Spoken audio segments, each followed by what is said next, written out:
శ్రీ గణేశాయ నమః, శ్రీ సరస్వత్యై నమః, శ్రీ గురుభ్యో నమః. నామధారకుడు స్వామి శ్రీగురుని లీలలు ఇంకా వినిపించవలసింది అని ప్రార్థించాడు. సిద్ధయోగి ఇలా చెప్పారు: నాయన, అంతవరకు గుప్తంగా ఉన్న శ్రీగురుని మహిమ ఈ లీల వలన లోకానికి వెల్లడైంది. ఇక శ్రీగురుడు తమ గుప్త జీవితం విడిచిపెట్టి లోక ప్రసిద్ధుడై అచ్చటి నుండి వరుణా సంగమం చేరి అక్కడి నుండి కృష్ణా తీరంలో ఉన్న తీర్థాలలో స్నానం చేస్తూ కృష్ణా పంచనది సంగమానికి వెళ్ళి అక్కడ 12 సంవత్సరాలు నివసించారు. అక్కడ శివ, భద్ర, భోగవతి, కుంభి, సరస్వతి అను మహాపవిత్రమైన 5 నదులు ఒక్కటై కృష్ణానదిలో కలుస్తాయి. అందువలన దీని మహిమ పురాణాలలో కూడా మనోహర తీర్థమని ఎంతగానో కీర్తించబడింది. అక్కడ ఎన్నో తీర్థాలున్నాయి. అక్కడి నుండి తూర్పున అమరపురం అనే గ్రామంలో అమరేశ్వరుడు, ఆయన సన్నిధిలో 64 మంది యోగినులు నివసిస్తున్నారు. అచ్చటి అమరేశ్వర లింగం సాక్షాత్తు కాశీ విశ్వేశ్వరుడే. అక్కడ వేణి నదితో కలిసిన కృష్ణ దక్షిణ దిక్కుగా ప్రవహిస్తున్నది. అక్కడకు ఉత్తర దిక్కున శుక్లతీర్థము, ఉదుంబర వృక్షం దగ్గర పాపనాస తీర్థము, కామ్యతీర్థము, వరద తీర్థము ఉన్నాయి. సంగమంలో శక్తి తీర్థము, చామర తీర్థము, కోటి తీర్థము ఉన్నాయి. అవన్నీ అపారమైన మహిమ గలవే. అచ్చటి కృష్ణా పంచగంగలో స్నానం చేస్తే సర్వకార్యాలు నెరవేర్తాయి. అది గొప్ప తీర్థక్షేత్రము. దాని దర్శనం చేతనే అభీష్టాలు నెరవేర్తాయి. అచ్చటి మేడి చెట్టు సాక్షాత్తు కల్పవృక్షము. ఆ క్షేత్ర మహిమను వెల్లడి చేయటానికే శ్రీగురుడు అక్కడ అంతకాలం నివసించారు.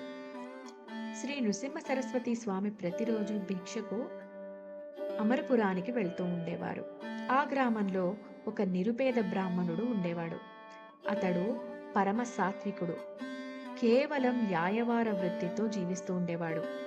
అతనికి ఒక కుమారుడు, ఒక కుమార్తె ఉన్నారు. అతడి ఇంటి ముందు తమ్మపాదు ఒకటి ఉండేది. అతనికి గ్రామంలో గింజలు లభించినప్పుడు ఆ కుటుంబం ఆ కూర వండుకొని తినేవారు. అయినప్పటికీ ఆ బ్రాహ్మణుడు పంచయజ్ఞాలు సక్రమంగా నిర్వర్తిస్తూ అతిథులను తమ శక్తిని అనుసరించి సేవిస్తూ ఉండేవాడు. ఒకరోజు శ్రీగురుడు అతని ఇంటికి భిక్షకు వెళ్లారు. ఆ బ్రాహ్మణుడు స్వామిని ఆహ్వానించి పూజించాడు. ఆ రోజు ధాన్యం లభించకపోవడం వలన వారు తమ ఇంటి ముందున్న తమ్మకాయలు కోసి వండి స్వామికి దానినే సమర్పించారు. తర్వాత స్వామి వారింట్లోనే కొద్దిసేపు విశ్రాంతి తీసుకొని, మీ ఆతిథ్యానికి మేమెంతో సంతోషించాము, నేటితో మీ దారిద్ర్యం తీరిపోయిందని చెప్పి నిండుగా కాచిన ఆ పాదును పీకివేసి దాని కొమ్మలను త్రుంచివేస్తూ త్వరగా వెళ్ళిపోయారు. అది చూసి ఆ ఇల్లాలు ఎంతో దుఃఖించి, అయ్యో, స్వామికి ఈరోజు మనం చేసిన అపరాధమేమిటి? మనకు జీవనాధారమైన ఈ పాదును పీకివేశారే, మనం జీవించేదెలా అని బాధపడుతూ ఉంటే, ఆ బ్రాహ్మణుడు, సర్వము ఈశ్వరేచ్ఛ వలన మన ప్రారబ్ధాన్ని అనుసరించి జరుగుతుంది. చీమల దగ్గర నుండి సర్వజీవులకు ఆయువు, ఆహారము ప్రసాదిస్తాడే కాని ఆయన మనకెందుకు కీడు చేస్తారు?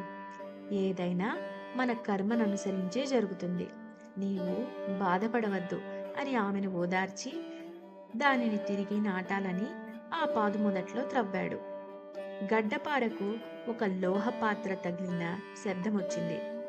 అక్కడ తవ్వి చూడగా ఒక రాగి బిందె నిండుగా బంగారు నాణాలున్నాయి. అతడెంతో సంతోషంతో దానిని తన భార్యకు చూపి, చూసావా, స్వామి ఈ లతను పీకివేయడం వల్లనే ఈ నిధి మనకు దొరికింది. ఆయన సాక్షాత్తు పరమేశ్వరుడే అని చెప్పాడు. వెంటనే ఆ దంపతులు శ్రీగురుని దర్శించి ఆ వృత్తాంతం ఆయనకు విన్నవించారు. అప్పుడు శ్రీగురుడు, నాయనా, నీవీ విషయం ఎవ్వరికీ చెప్పవద్దు. చెబితే సంపద నశిస్తుంది.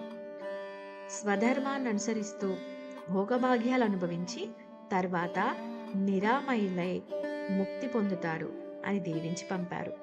శ్రీ దత్తాయ గురువే నమః. శ్రీ శ్రీపాద శ్రీవల్లభాయ నమః. శ్రీ నృసింహ సరస్వత్యై నమః. 18వ అధ్యాయం సమాప్తం.